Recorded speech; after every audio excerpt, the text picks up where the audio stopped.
Alright guys, so this is my Voron Switchwire. It was formerly a Sunlu S8. I'm just gonna go over some of the challenges, things to watch out for, the build process, how easy it was. I also will be inserting some clips that I made during the build process to kind of show you guys a thing or two and the progress I've made. So let's get into it. So this was a Sunlu S8. I've transformed it into a Voron because I really like the idea of no lead screw, belted, all linear rails. It's basically a quartz Y flipped 180 degrees. So instead of your typical quartz Y where the head movement will be going back and forth in the X and Y movements, it's actually doing the X and Z movements in the quartz Y configuration, right? So it's quartz Z instead of Y.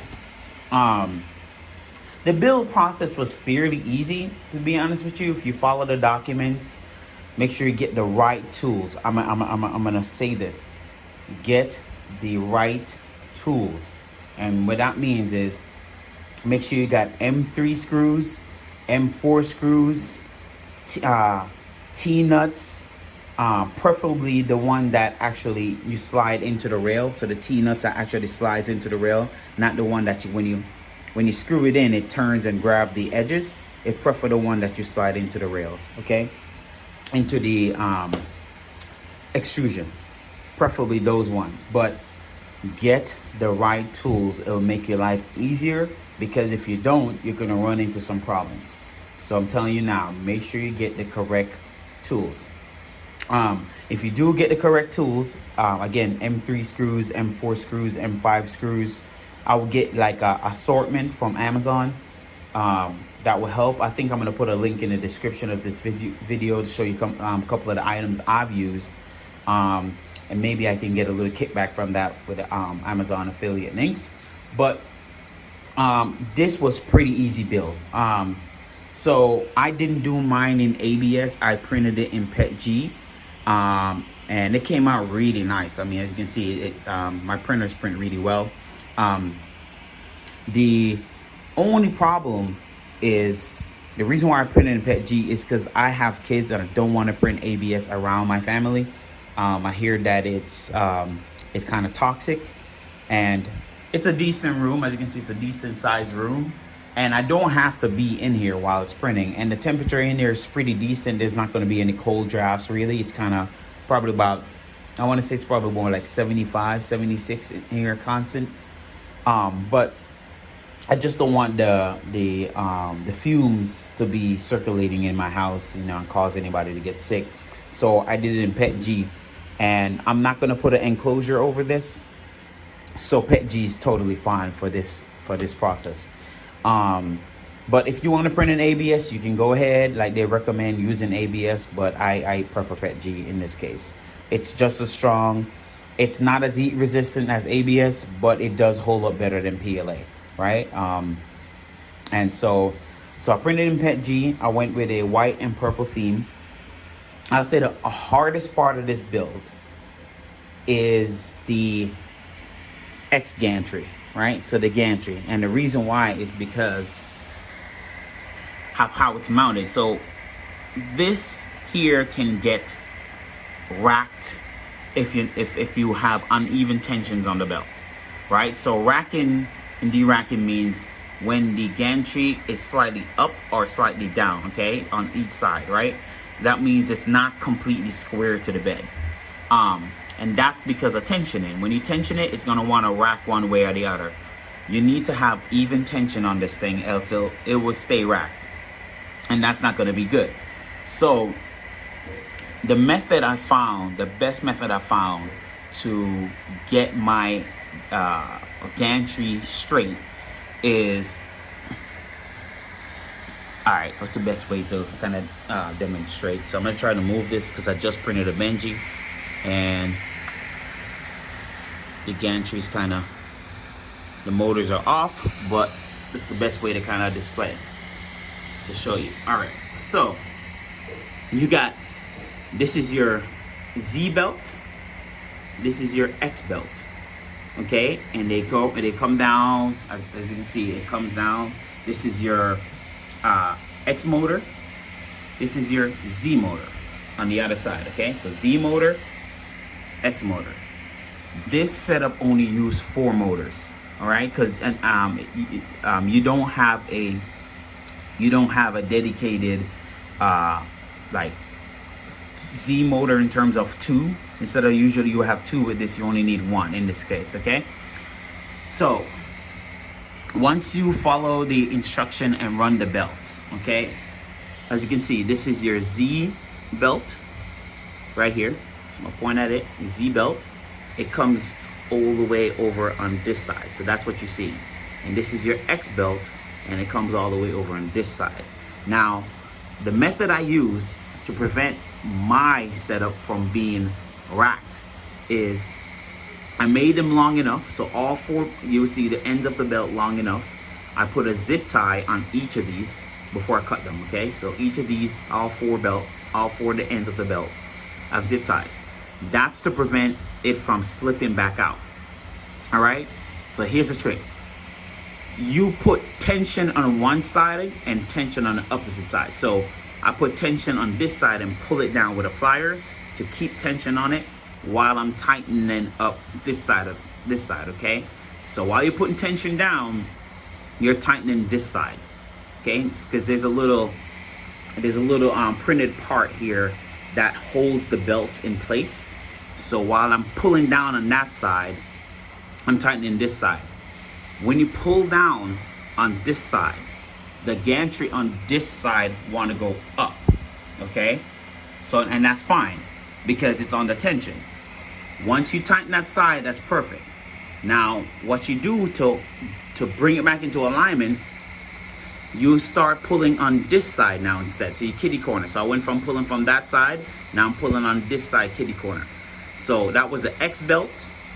Now this is a Z belt. Now you pull on the Z belt, and what's starting to happen now is that you're gonna screw the screw on this side instead, and then this side of the gantry, like from this, remember this went up when I pulled on that side. Now when I pull on this side, this now is starting to go up, okay? And what you're trying to do is basically balance back out. You're basically trying to de-rock it under the same amount of tension to get that back in alignment. That's how I managed to get mine in alignment. If you do not tension it the same amount, you will have the gantry racked and it will never be squared, and that's where the problem starts. So this is the most difficult part of this build. You must be able to de-rack your gantry. Now, as you can see, I'm using the Grizzly mod for the motor holders. I still have a lot of tension on this, as you can see. It's a lot of tension on there, okay? But I also gave myself a little clearance. If you can look, there's a little clearance right here that if I need more tension, I can unscrew these 2, push my finger down on it, and give it a lot more tension. But in this case, it's so tensioned, there's no need for me to do that.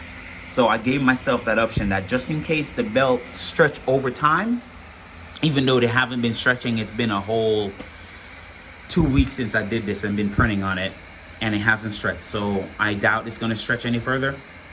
I don't think these are the Gates belt because I tried the gate belts, and honestly, I don't really like it because the problem is that once the gate belts bend, they don't they don't they don't straighten out of shape. Okay, so I really don't like that. So I got your standard GT2 belt, the little black belts that are typically the cheaper ones. And I realized once you stretch them to their max, they tend to hold a little longer. Okay, they keep the tension just as well.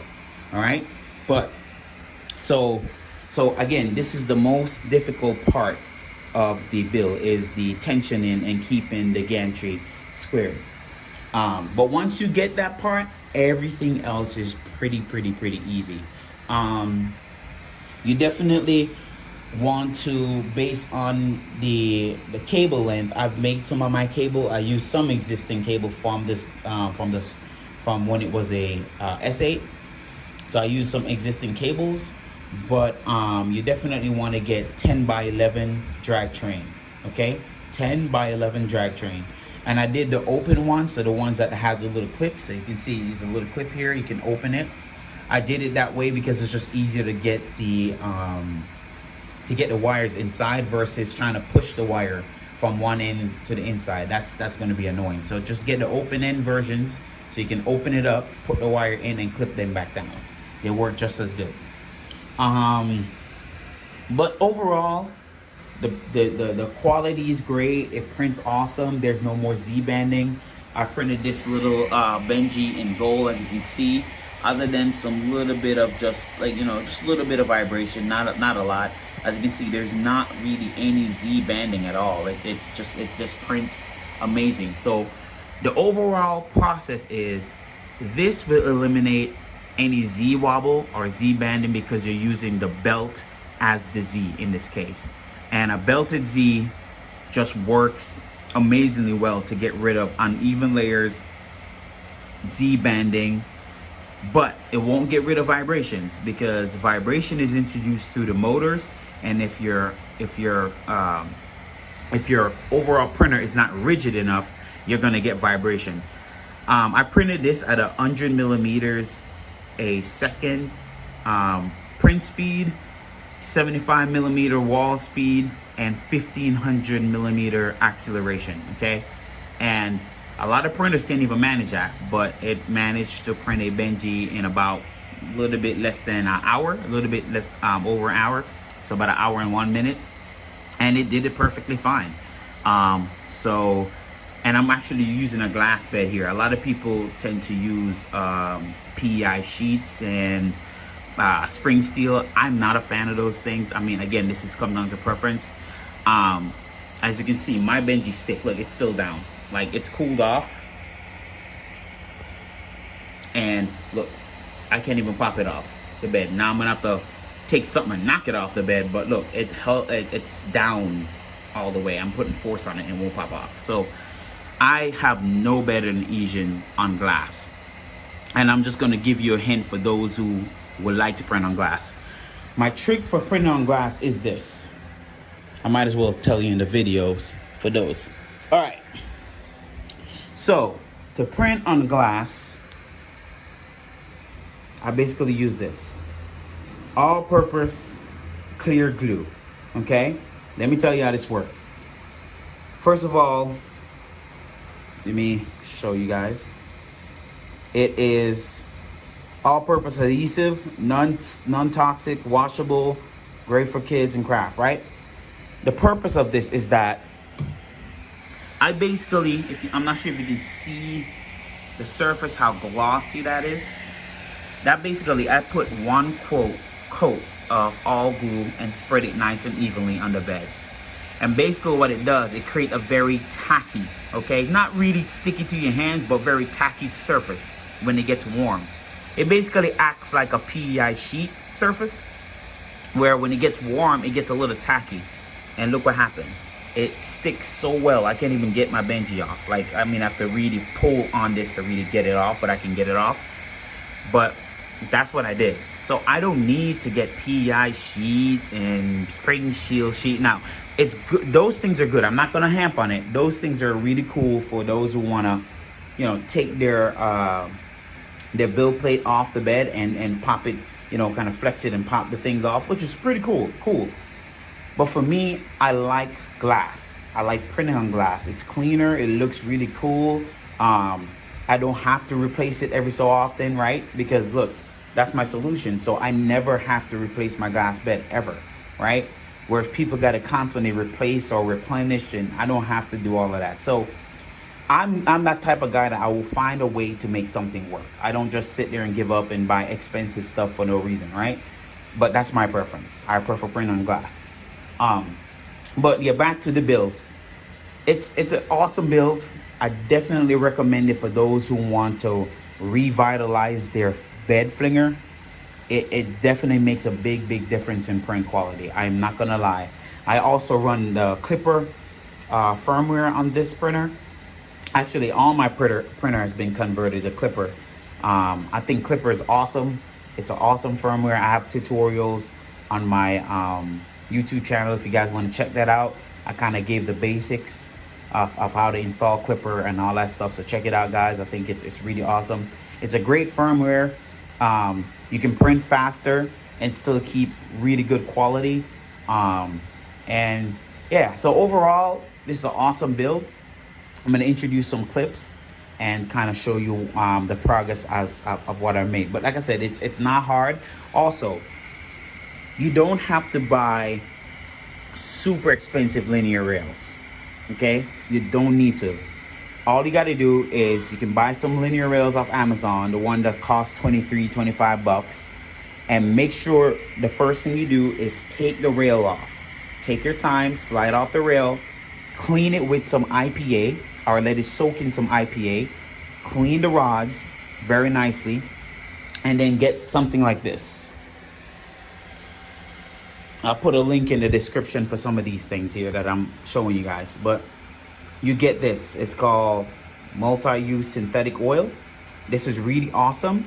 You put some on the side of the rails. So where the side of the rails are, you put some in there, and you put some in your carriage, and then you slide it back on, and it's super smooth after that. It's very smooth.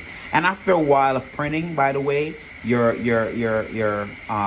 linear rails will get smoother and smoother as it's being worn in and worked in, okay? But this is what you need to do. You always have to clean your linear rails prior to using them. And if you ask anyone out there, when you clean them, they work 10 times better than when you don't clean them and you just use them right away. You know, I know iWin rails are the best out there, but let's face it, this is a hobby. We don't need that industrial linear rails to just print plastic, right? It makes no sense to me. But if you want decent quality linear rails, just get the ones off Amazon. They're pretty decent. Clean them. It's not that hard to clean them, and put back the rails on. And again, give it some nice lube, and boom, it works perfectly fine.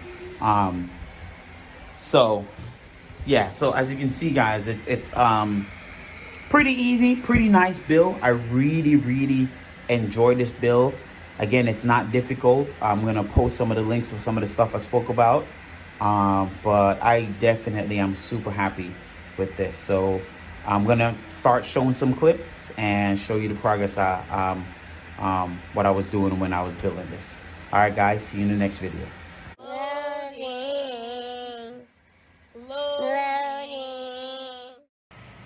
All right, guys, here's the progress so far on my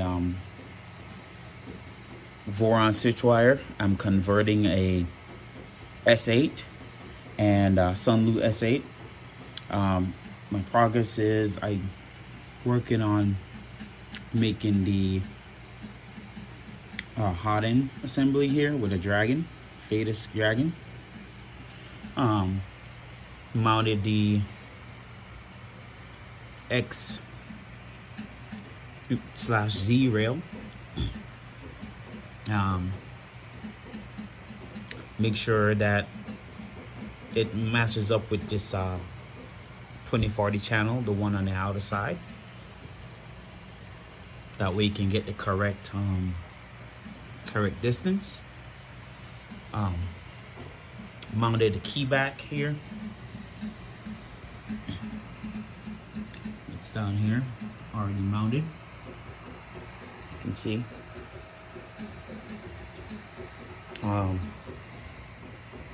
Everything is in place. I'm about to put up my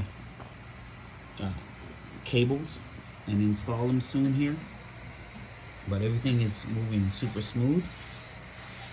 I clean all my rails. When you buy any linear rails from Amazon, it's best to clean them. Take your time and take off the carriage. Clean it with some alcohol. Let it soak in some alcohol. Clean the channels as clean as you can possibly get it, and then use some kind of lubricant, like like grease. I use a synthetic grease you can find on Amazon for cheap. Let me show you the specific one I use. I use this Super Lube synthetic oil from Amazon. It's like $4. This stuff is awesome for this type of work. And so yeah, it's great for this type of stuff. So as you can see, my stuff is pretty effortless. Like, it's effortless, as you can see, super effortlessly moving. Same thing with my gantry. You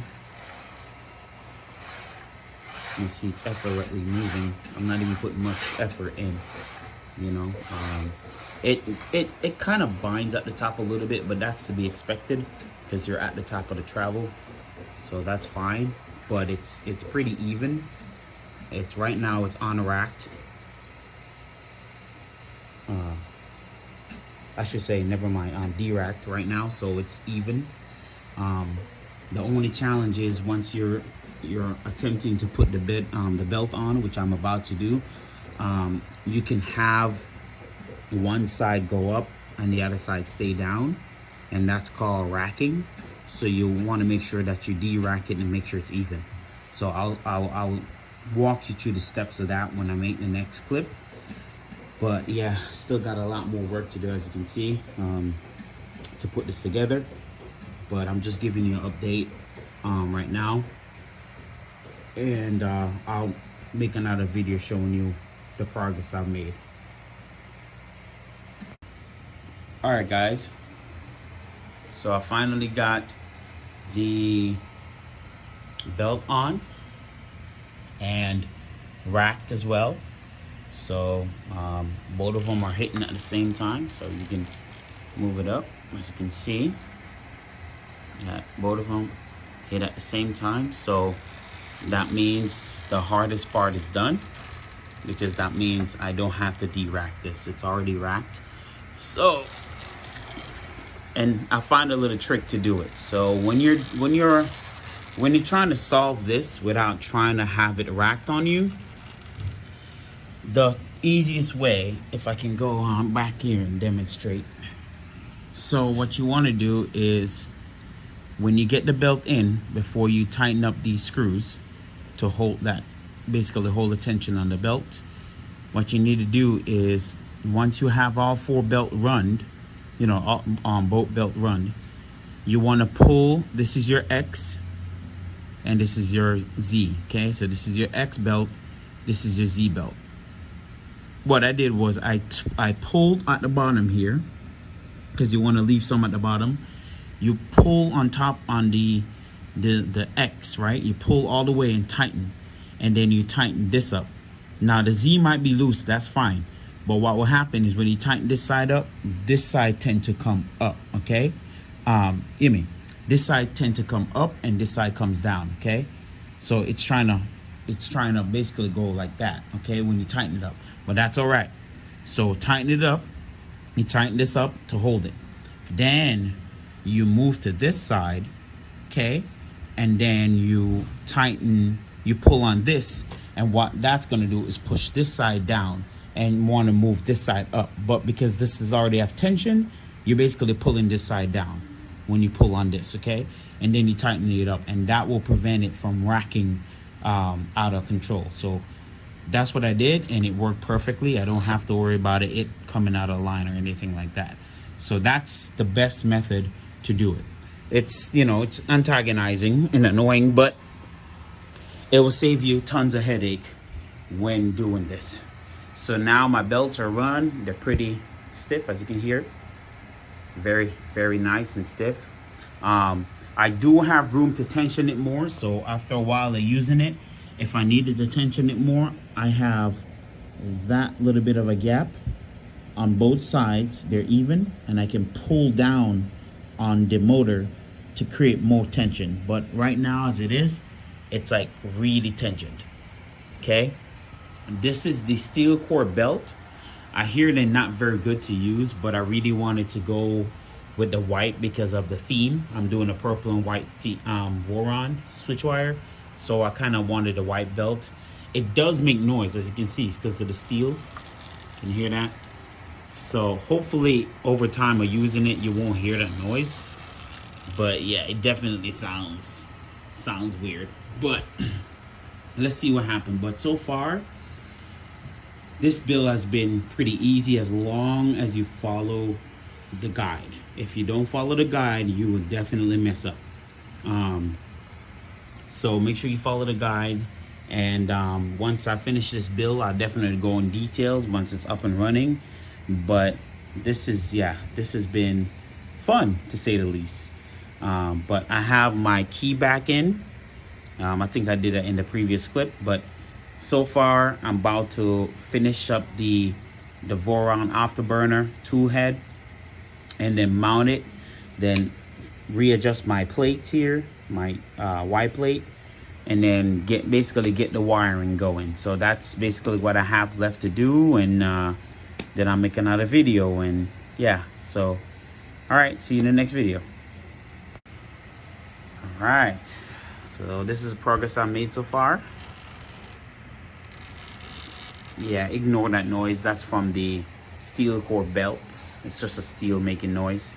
Hopefully it goes away over time once it start printing something. But yeah, but everything is nicely tensioned. The belt is run.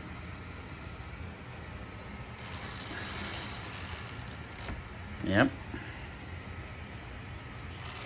Basically, this is a Core XY flipped 180 degrees. So it's called a Core XZ. So this is the stuff you can do once you get everything tensioned, as you can see. Yeah, there you go. So it's nice and tensioned. I'm so happy with the end result. So now I gotta finish my tool head, get my cable chain, start wiring, realign my my linear rails on my Y, and yeah, I think that should be it. Just a little progress update. All right, guys, so I have the hot end all assembled, and I can't put the cover, the stock cover that comes with it, because my extruder motor is just ever so slightly bigger than the one that is designed for it, so I can't put the cover for the cables. So I did the best I could to tuck them together. I left gap for it because I'm still not sure what all the wire, if I connect all the wire correctly, so it's going to be trial and error here to make sure I connect them right. And then route the cables so they're in the cable chain, so it works perfectly fine. Go all the way, so no hitching, it works like as it intended. So, and then got my cable chain back here too, and all wires routed, so it does go up and down like normal.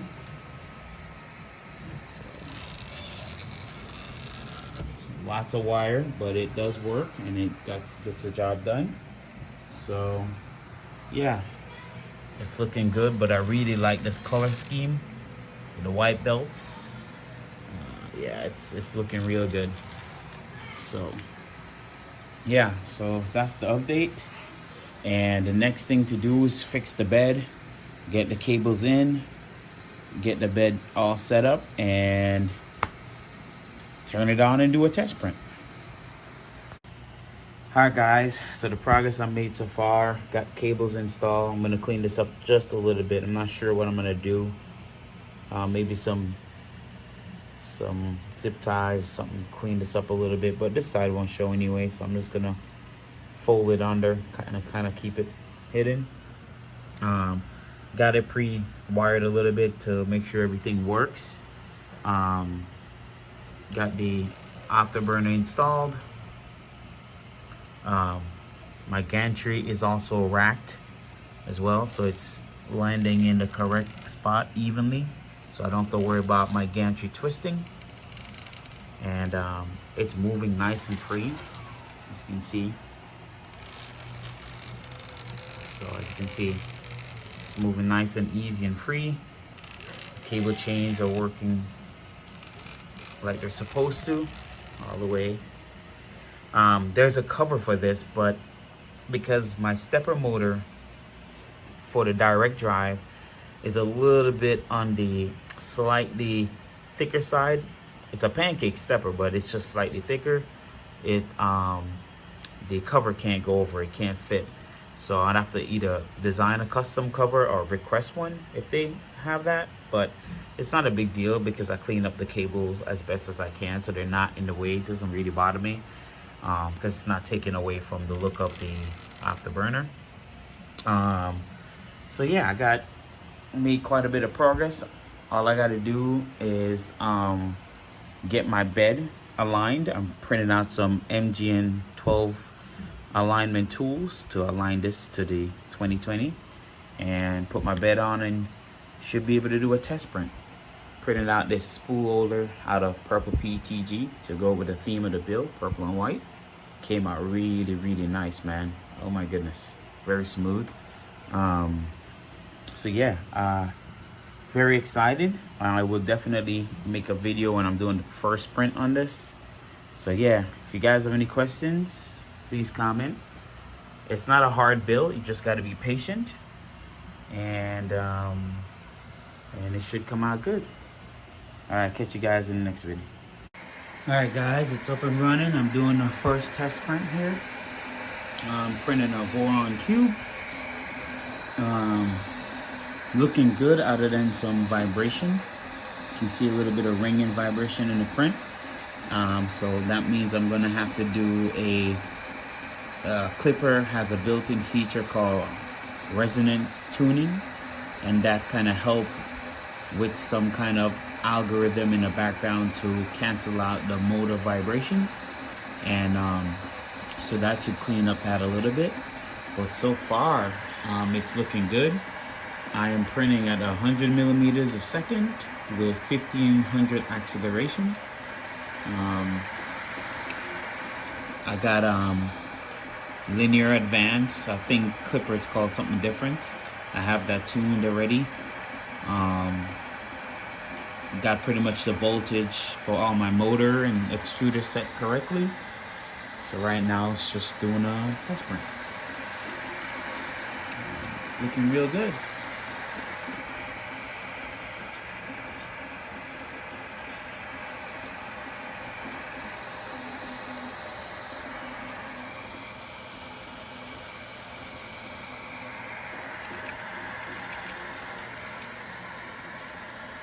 Looking real good so far. As you can see, I debadged the S8 because it's no longer a S8, it's a Voron Switchwire. I should create a little logo right there, but you know, maybe another time. But so far, so good. The belts are not making that weird noise, so I'm guessing they're holding up a little bit. Yeah, let's see. I'm gonna keep doing some more prints, but yeah, this is the official first print here, and I just wanted to share it with you guys. I'm gonna show you what the print look like when it's done.